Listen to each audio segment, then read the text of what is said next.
guys, I just wanted to pop in and show you guys an easy way to make beaded bracelets. I did make a few already, so I just wanted to show you. They are the stretchy bracelets. They're very easy and they look so cute when you're all done. So I just wanted to show you some of the ones I've already made. Some pink, and you can wear these single or you can stack them. They all look really nice. They're so easy to make and quick. The only hard thing about it is picking out the colors that you like. There's some pink ones, and then I have some blues. Here's some of the blues. I always add, well, not always, but I add some charms onto these sometimes. This one's a little lock and key. I think those are cute. This blue one is very cute, sparkly. So, very easy to make, guys. You won't believe how easy. And all these are glass beads. I don't use any plastic. Here's two little blue colored beaded bracelets. These are very cute. I have tiny wrists, so I had to make them bigger so they could fit the average person's wrist. And I added that little charm there. So cute. Alright, so let's get started. I always use this hypo cement. I always glue all of my knots. So this is a good glue to use for that. I always use the Stretch Magic. I'm using the 1mm, and it works great when you have these large, heavy glass beads. So the first thing you want to do is pull off some of the cord elastic, and you want to pre-stretch your elastic. It's a good idea to pre-stretch because once you put these on and you don't pre-stretch, it will stretch out on your wrist over time, and then you'll have gaps, and that's not what you want. You want to have it all really close together so you can't see anything. So make sure you pre-stretch your elastic, and I'll probably stretch a couple times as we go. I always leave my cord or my elastic on the roll while I'm stringing because it's easier for me, and also you never know when you're going to stop or how much you're going to need. So I'll just go ahead and start stringing these. I don't use a needle or anything because this elastic is pretty thick, and this goes through the holes pretty easily. So I'm just randomly stringing these, no design or anything, just to show you guys how quick and easy it is. If I was going to make this for a certain person, I would probably take more time in choosing the colors and all that. So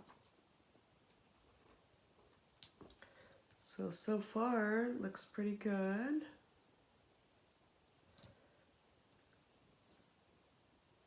And the average wrist size is probably about 7¼ to 7½ inches.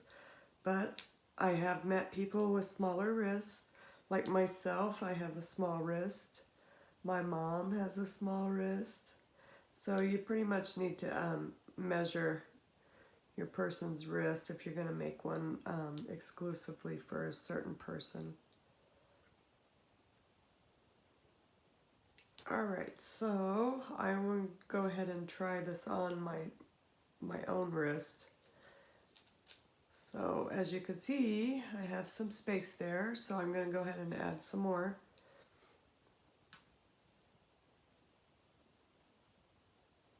And I'll make this one for myself, so that way we'll know the exact size. Probably one more will work. Okay.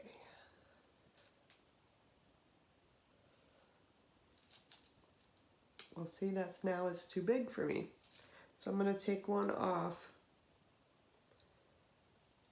And I'm going to try it again.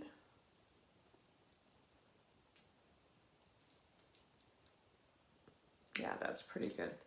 So I always like to add something on the end so I can hide my knots. If my beads will not accommodate the knot, I will usually put a spacer there or something that I can slide the knot into so that way it can be hidden. So for this one, I'm going to use this metal spacer. I do have these here. I don't know. Probably couldn't hide the knot very well with these. No, I don't think these are going to work. I don't like that. So you got to play around. You don't have to have anything on the end to hide your knot because the elastic is clear, so people aren't going to see it that much, but it's just personal preference really. So I think that's a good length for me.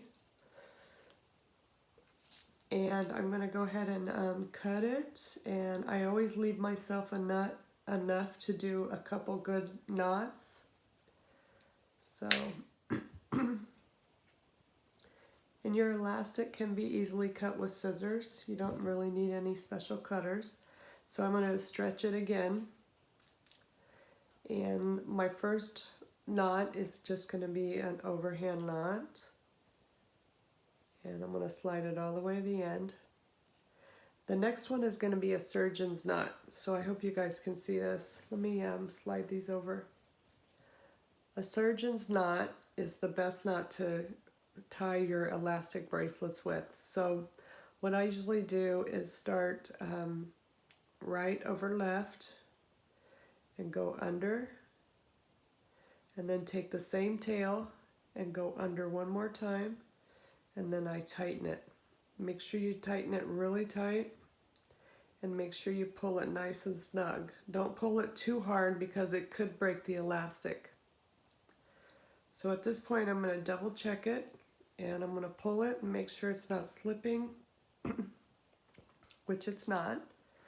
So now, just for security, I'm going to go ahead and do another surgeon's knot, and it's going to be the opposite. So left over right, under, and take my tail and go under one more time, and cinch it down nice and tight. So usually 2 surgeon knots are pretty good, are pretty secure. And also the glue will give you extra protection. So before you cut your tails off, you want to go ahead and take your glue. This has the greatest applicator. It's such a small, fine tip. I don't know if you guys can see that, but this is really good to get deep in there and get those knots. So I'm going to go ahead and dab some glue on here around the knot. Make sure I get it all over. Sorry. And then I'm going to go ahead and snip. I should wait till it's dry, but I'm going to go ahead and snip it so that way we can finish it up and everyone can see. Sorry, these scissors aren't the best. So cut it really, really close to your knot, but not too short so it won't slip out. And then I'm going to slide that knot right into my little spacer. And there you have it. A quick, easy, beautiful elastic bracelet. It only took about 8 minutes to make. The hardest part is picking out the colors or the design, and you can do a lot with these. So let's try it on, make sure it fits. Yes, it does. So hope you guys enjoyed this video. I know it's really easy beading. I will come back with some more videos showing you how I make my beaded jewelry. Thanks, guys.